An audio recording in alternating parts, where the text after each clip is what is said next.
अस्सलाम वालेकुम दोस्तों, रोजाना की तरह आज की वीडियो में काफी सारी नई और लेटेस्ट अपडेट्स मौजूद हैं। कवर करेंगे उन तमाम अपडेट्स की डिटेल्स के बारे में, लिहाजा वीडियो को पूरा आखिर तक देखिए ताकि किसी भी किस्म की इंपॉर्टेंट डिटेल्स आपसे मिस ना हो। वीडियो में आगे बढ़ने से पहले अगर आप हमारे चैनल पर पहली बार आए हैं तो आप सबसे अदब गुजारिश की जाती है कि हमारे चैनल मियां भाई एक्सप्लेन को सब्सक्राइब करके बेल आइकन जरूर प्रेस कर लें ताकि इसी तरह की लेटेस्ट और फास्ट अपडेट्स आपको रोजाना रियल टाइम पर मिलती रहे। और जिन लोगों ने हमारे चैनल को सब्सक्राइब करके बेल आइकन प्रेस कर लिया है उन सबका तहे दिल से शुक्रिया। तो आइए जानते हैं आज 9 नवंबर बरोज़ इतवार की ताज़ा तरीन और लेटेस्ट अपडेट्स के बारे में। पुलिस कांस्टेबल की खुदकुशी। उपल पुलिस स्टेशन की हदूद में एक कांस्टेबल ने खुदकुशी कर ली।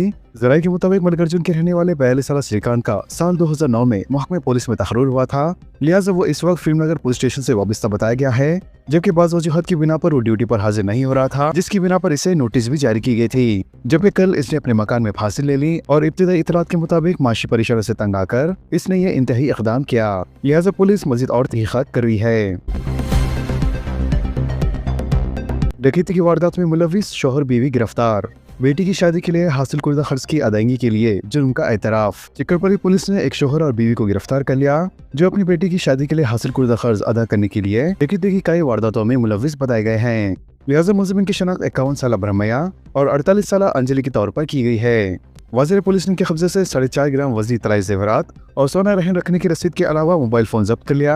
पुलिस के मुताबिक 31 अक्टूबर को चिकर पुलिस से ताल्लुक़ रखने वाली खातून अपने घर वापस हो रही थी कि इसके अपार्टमेंट के लिफ्ट के सामने मास्क लगाए हुए शख्स ने इसके गले से तलाई जेवर छीन लिया, जबकि पुलिस ने इस सिलसिले में मुकदमा दर्ज करते हुए मुलजिम रमैया को गिरफ्तार कर लिया और तहक़ीक़ात के दौरान इसने इक़बाल जुर्म किया और कारोबारों में नुकसान और माली वसाइल के साथ साथ छोटी बेटी की शादी के लिए खर्च लेने की वजह से इसने डकैती की मनसूबाबंदी की थी।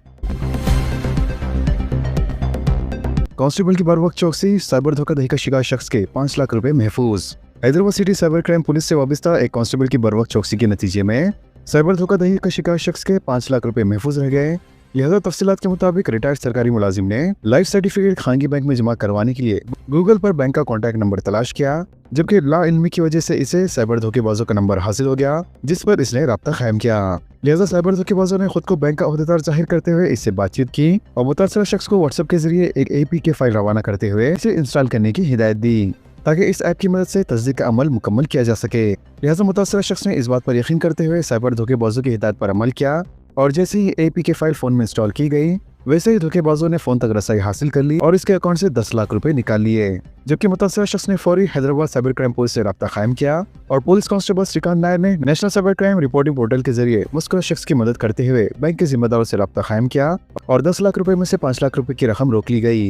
लिहाजा हैदराबाद साइबर क्राइम पुलिस ने शुरू से ख्वाहिश की है कि वो ऑनलाइन धोखाधड़ी से चौकस रहें, खासतौर पर APK फाइल्स डाउनलोड करने से एहतियात करें।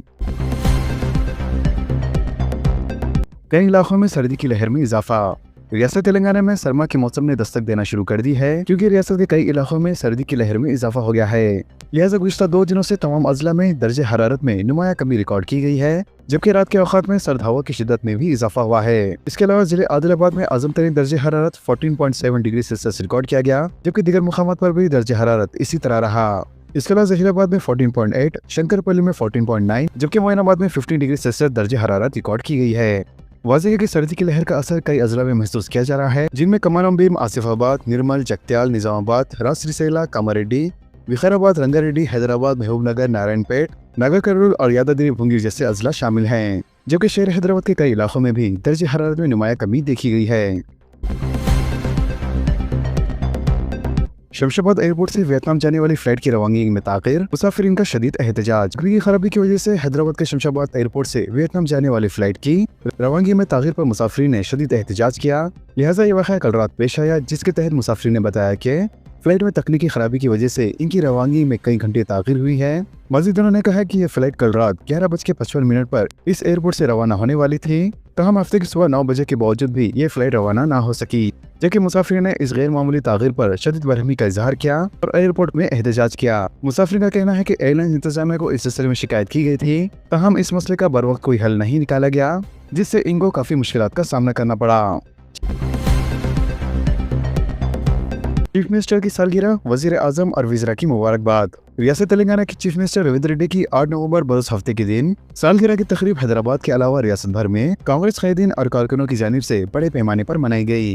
इसके अलावा कांग्रेस के हेडक्वार्टर्स गांधी भवन में पार्टी कायदीन और कारकुनों ने केक काटकर रेवंत रेड्डी की सालगिरह की तकरीब मनाई, जबकि रियासत तेलंगाना के दीगर अजला में भी कई मकामात पर केक काटे गए और पार्टी कारकुनों और कायदीन की जानिब से समाजी खिदमत भी अंजाम दी गई। इसके अलावा बेशतर रियासती वज़राए बाशमुल deputy chief minister Bhatti Vikramarka, minister Ponnam Prabhakar, minister P Srinivas Reddy, Uttam Kumar Reddy, Komatireddy Venkat Reddy, Mohammad Azharuddin और पीसीसी सदर महेश कुमार गौड़ और दीगर कायदीन ने रेवंत रेड्डी से मुलाकात करते हुए इन्हें सालगिरह की मुबारकबाद दी। जबकि इसी दौरान वजीर आजम नरेंद्र मोदी और मरकजी ममलिकत वजीर दाखिला बंडी संजय कुमार ने भी रेवंत रेड्डी को सालगिरह की मुबारकबाद पेश की है। वजीर आजम नरेंद्र मोदी ने एक्स पर पोस्ट करते हुए चीफ मिनिस्टर रेवंत रेड्डी को सालगिरह की मुबारकबाद पेश की और सेहतमंदी के साथ तवील उम्र के लिए नेक तमन्नाओं का इजहार किया। सरकारी स्कूलों में यूकेजी क्लासेस 9,800 नई मुलाजमतें पैदा होंगी। चीफ मिनिस्टर रेवंत रेड्डी तेलंगाना में सरकारी तालीम के शोबे में एक नए अहद का आगाज करने जा रहे हैं। लिहाजा हुकूमत ने प्री प्राइमरी तालीम को फरोग देने के लिए एक जामे मनसूबा तैयार किया है, जिसके तहत आइंदा तालीमी साल से रियासत के तकरीबन 4,900 सरकारी स्कूलों में यूकेजी की क्लासेस शुरू की जाएंगी। वाज़ेह है कि अब तक सरकारी स्कूलों में पहली जमा से तालीम का आगाज होता था, लेकिन बदलते समाजी और तकनीकी हालात को मद्देनजर रखते हुए हुकूमत ने फैसला किया है कि गरीब और मिडिल क्लास के बच्चों को इब्तिदाई सतह से ही मियारी तालीम फराहम की जाएंगी। लिहाजा रेवंत रेड्डी की पहल पूरे मुल्क में सरकारी तालीम के लिए एक मिसाल साबित हो सकती है। वाज़ेह के इस इक़दाम के नतीजे में रियासत के मजमूई तौर पर तकरीबन 5,900 सरकारी स्कूलों में अब इब्तिदाई तालीम दस्तयाब होंगी। इसके अलावा हर स्कूल में यूकेजी क्लासेस के लिए एक तजुर्बेकार टीचर और एक आया यानी खातून मौन मुकर्रर किया जाएगा, जिससे तकरीबन 9,800 नई मुलाजमतों के मौके पैदा होंगे। वाज़ेह के इनमें ज्यादातर रोजगार मुकामी खातून को ही फराहम किया जाएगा। कांग्रेस पार्टी की बुनियादें सेकुलरिज्म पर कायम है। वजीर भट्टी विक्रमार्का का बयान। रियासत तेलंगाना के deputy chief minister Bhatti Vikramarka ने कहा है कि सेकुलरिज्म की बुनियादों पर ही कांग्रेस पार्टी की तश्कील हुई है। लिहाजा समाज के तमाम तबक़ात के मफादात का तहफ़्फ़ुज़ सिर्फ कांग्रेस पार्टी से ही मुमकिन है, क्योंकि ऐसे पार्टी की तहफ़्फ़ुज़ करना हम सबकी जिम्मेदारी है। वज़ीर के जुबली हिल्स ज़मीनी इंतखाबात के सिलसिले में आज डिप्टी चीफ मिनिस्टर ने क्रिश्चियन तबके के अहम नुमाइंदों से मुलाकात करते हुए अपने इन ख्यालात का इजहार किया। इसके अलावा भट्टी विक्रमार्का ने कहा है कि अखिलती तरक्की और बहबूद के मामले में कांग्रेस पार्टी ने हमेशा से ही एक अहम रोल अदा किया है। लिहाजा रियासत में जब भी कांग्रेस की हुकूमत रही है, अखिलती तरक्की के लिए बड़े पैमाने पर इक़दाम किए गए हैं। अखिलती की तालीमी, माशी और समाजी पसमानदगी को दूर करने के लिए हुकूमत की जानिब से खुसूसी हिकमत अमली तैयार की गई और इस पर कामयाबी से अमल भी किया जा रहा है। चीफ मिनिस्टर ने 60,799 करोड़ के मेगा मंसूबे की मंजूरी दे दी। चीफ मिनिस्टर रेवंत रेड्डी ने तेलंगाना के 60,799 करोड़ के मेगा मंसूबे की मंजूरी दे दी है, जिसका मकसद रोड इंफ्रास्ट्रक्चर में जामा इस्लाहत है। इसके अलावा इस मंसूबे का हफ़ तेलंगाना को बैनुल-अक़वामी कंपनियों के मरकज के तौर पर उभारना, सरमायाकारी को राग़िब करना और दही इलाकों के लाखों नौजवानों के लिए रोजगार के मौके पैदा करना है। वज़ीर इस मंसूबे की खुसूसियत 10,400 करोड़ की लागत से हैदराबाद तक विजयवाड़ा के नेशनल हाईवे की तोसी है, जिससे दोनों बड़े शहरों के दरमियान राब्ते में नुमाया बेहतरी की तवक्को है। आरटीसी बसें बस स्टॉप पर नहीं रुक रही है। मुसाफिरों को शदीद मुश्किलात, जबकि बसें भरे रहने का ड्राइवर्स और कंडक्टर की वजह। शहर हैदराबाद के अहम बस स्टॉप्स पर आरटीसी बसों को न रुकने के बड़े पैमाने पर शिकायतें मौसूल हो रही है। वज़ीर के पहले बसों के ड्राइवर्स और कंडक्टर्स मुसाफिरों का इंतजार करते थे, लेकिन अब मुसाफिर बसों का इंतजार कर रहे हैं। इसके अलावा बस पहुंच भी रही है, मगर बस स्टॉप पर रोके बगैर आगे बढ़ जा रही है। इसके अलावा चंद ड्राइवर्स का कहना है कि बसें इब्तिदाई मराहल में ही भर जा रही है, जिसकी वजह से बस स्टॉप्स पर नहीं रोकी जा रही है। इसके अलावा अजला और शहर में भी इसी तरह की सूरत हाल देखी जा रही है।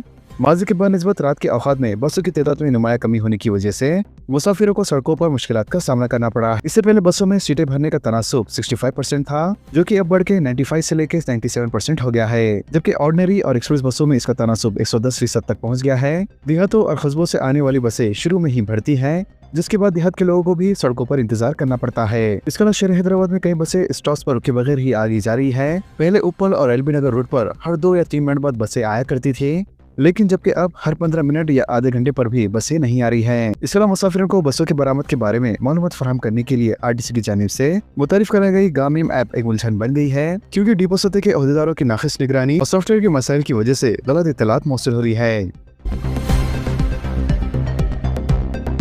जुबली हिल्स ज़मीनी इंतखाबी मुहिम का आज इख्तिताम। 11 नवंबर को पोलिंग और 14 को नताइज। जुबली हिल्स ज़मीनी इंतखाब की इंतखाबी मुहिम 9 नवंबर को शाम 5 बजे इख्तिताम को पहुंचेंगी। लिहाजा कांग्रेस, बीआरएस और बीजेपी की जानिब से आखिरी मरहल में इंतखाबी मुहिम में शिद्दत पैदा कर दी गई है, जबकि जुबली हिल्स का ज़मीनी इंतखाब सारी रियासत में मौजूद बहस बन गया है, क्योंकि 4 लाख वोटर्स के फैसले पर रियासत के 4 करोड़ के अवाम की नजरें टिकी हुई है। वाज़ेह है कि 11 नवंबर को वोटिंग है, जबकि 14 नवंबर को वोटों की गिनती की जाएंगी। इसके अलावा चीफ मिनिस्टर ए रेवंत रेड्डी ने 4 दिनों तक जुबली हिल्स के ज़मीनी इंतखाब में पार्टी के उम्मीदवार नवीन यादव की तायद में एक बड़े पैमाने पर इंतखाबी मुहिम चलाई है, जबकि रियासत के 14 वज़ीरों को असेंबली हल्के के 7 डिवीजन में इंचार्ज बनाया गया है और कांग्रेस के अरकान असेंबली, अरकान कानून साज काउंसिल और पेशतर कॉर्पोरेशन के सदर और नशीन को इंतखाबी जिम्मेदारी दे दी गई है। वाज़ेह है कि कांग्रेस की जानिब से बड़े पैमाने पर इंतखाबी मुहिम चलाई जा रही है, तो वहीं दूसरी तरफ सबसे पहले बीआरएस ने इंतखाबी मुहिम का आगाज किया है और साथ ही सबसे पहले पार्टी उम्मीदवार का भी ऐलान किया है। इसके अलावा बीआरएस पार्टी के वर्किंग प्रेसिडेंट और साबिक रियासती वजीर के.टी. रामाराव पार्टी के इंतखाबी मुहिम की भागदौड़ संभाले हुए हैं, जबकि बीजेपी ने अपने उम्मीदवार का इंतखाब करने में तागीर कर दी है और साथ ही इंतखाबी मुहिम में भी पीछे नजर आ रहे हैं। जुबली हिल्स ज़मीनी इंतखाबात 3 दिन तक बाउजरत तातील का ऐलान। हैदराबाद डिस्ट्रिक्ट एडमिनिस्ट्रेशन ने 11 नवंबर को मुनक़्क़द होने वाले हल्के असेंबली जुबली हिल्स के ज़मीनी चुनाव के लिए जहां पोलिंग स्टेशन और काउंटिंग सेंटर्स कायम किए गए हैं, इन मकामात पर तमाम दफातर और इदारों के लिए 3 दिन तक तातील का ऐलान कर दिया है। लिहाजा हैदराबाद डिस्ट्रिक्ट कलेक्टर हरिचंदना दासरी की जानिब से जारी करदा एक ऑर्डर के मुताबिक वोटिंग के दिन 11 नवंबर में इलाके में तातील का ऐलान किया गया है और वोटिंग के एक दिन पहले यानी 10 नवंबर और काउंटिंग के दिन यानी 14 नवंबर को भी ऑफिसेस और इदारों के लिए जहां पोलिंग स्टेशंस और काउंटिंग सेंटर्स कायम किए गए हैं, वहां तातील का ऐलान किया गया है। लिहाजा कलेक्टर ने इन अहकाम पर अमल दरामद करने की हिदायत दी है। हल्के में आज से 4 दिनों तक शराब की दुकानात बंद। हल्के असेंबली जुबली हिल्स के ज़मीनी इलेक्शन से पहले हल्के के हुदूद में 4 दिनों तक शराब की दुकानात बंद रहेंगी, जिसका आगाज आज इतवार की शाम से होगा। लिहाजा महकमा एक्साइज के हुक्काम के मुताबिक हल्के जुबली हिल्स में शराब की तमाम दुकानात के साथ बार्स और ताड़ी की दुकानात भी बंद रहेंगी और ये तहदीदात 12 नवंबर तक नाफिज अमल रहेंगी। मजीद पुलिस ने 11 नवंबर को होने वाले वोटिंग के 48 घंटे पहले ही किसी भी किस्म के इंतखाबी सरगर्मियों पर पाबंदी लगा दी है। बिहार इंतखाबात के पहले मरहले में 65% वोट। बिहार असेंबली इंतखाबात के पहले मरहले के लिए वोटर टर्न आउट के नए आदद शुमार जारी कर दिए गए हैं। यह इलेक्शन कमीशन के मुताबिक पहले मरहले में 18 अजला के 121 सीटों पर जुमला 65% वोट डाले गए हैं, जो कि एक रिकॉर्ड टर्न आउट है। वाज़ेह है कि बिहार की तारीख में ये सबसे ज्यादा वोटिंग है। लिहाजा साल 2020 के मुकाबले में इस इजाफे ने हर कैंप के इस दावे को तखफीफ बख्शी है कि अवाम ने इन्हें रिकॉर्ड वोटों से नवाजा है, जबकि इलेक्शन कमीशन के सरकारी आदद शुमार से साफ जाहिर होता है कि कई अजला में वोटिंग ने पिछले तमाम रिकॉर्ड तोड़ दिए हैं। बिहार में दूसरे मरहले के इंतखाबी मुहिम का आज इख्तिताम। 122 सीटों के लिए 11 नवंबर को वोटिंग, तमाम जमातों की मुहिम में शिद्दत। बिहार असेंबली के 122 सीटों पर दूसरे और आखिरी मरहले के तहत 11 नवंबर को होने वाले वोटिंग के लिए आज इतवार की शाम इंतखाबी मुहिम का शोर खत्म हो जाएगा। वाज़ेह है इन 122 असेंबली हल्कों में दूसरे मरहले की वोटिंग के दौरान जुमला 45,399 पोलिंग बूथों पर 3,70,13,556 वोटों के राय दह का इस्तेमाल करते हुए तकरीबन 1,302 उम्मीदवारों की किस्मत लिखी जाएंगी। तो दोस्तों, इन तमाम खबरों से मुतालिक आप सबकी क्या राय है नीचे कमेंट बॉक्स में जरूर जाहिर करें और इसी तरह के लेटेस्ट एंड फास्ट अपडेट्स के लिए हमारे चैनल के साथ जुड़े रहें। हमारे इस वीडियो को आपस में ज्यादा से ज्यादा शेयर करें और हमारे चैनल को सब्सक्राइब करके बेल आइकन प्रेस करना ना भूलें। तो मिलते हैं अगली वीडियो में काफी सारी नई अपडेट्स के साथ। जब तक के लिए अल्लाह हाफिज एंड सब्सक्राइब।